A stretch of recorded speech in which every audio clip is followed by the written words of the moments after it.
Is Windows showing strange errors, crashes, or problems with built-in system files? The SFC command can scan protected Windows system files and repair corrupted ones when possible. In this guide, I'll show you how to run SFC correctly, understand the results, and what to do if it can't fix everything. Let's get started. First, open Start Search and type Command Prompt. Right-click the result and choose Run as Administrator. Approve the User Account Control prompt. SFC needs an elevated command prompt for the repair options we're going to use. Now type SFC/SCANNOW and press Enter. Windows will scan protected system files and compare them with the versions it expects.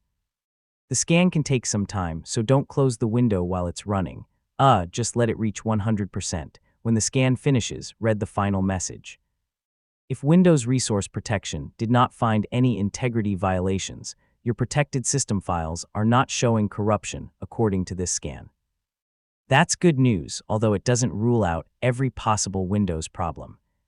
If SFC finds corrupted files and successfully repairs them, you'll see a message saying Windows Resource Protection found corrupt files and successfully repaired them. Restart Windows afterward and check whether the original problem is gone. Yeah, this is often all you need. If SFC says it found corrupt files but couldn't fix some of them, don't keep running the same command over and over. On Windows, the Deployment Image Servicing and Management Tool, or DISM, can repair the component store that SFC relies on.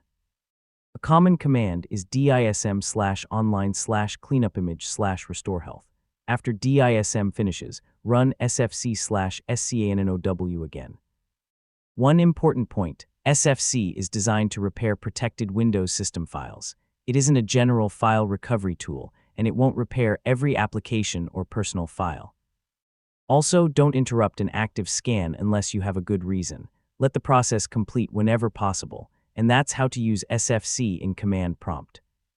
Open CMD as administrator, run SFC/SCANNOW, wait for the scan to finish, and follow the result. If SFC can't repair everything, use DISM and then run SFC again.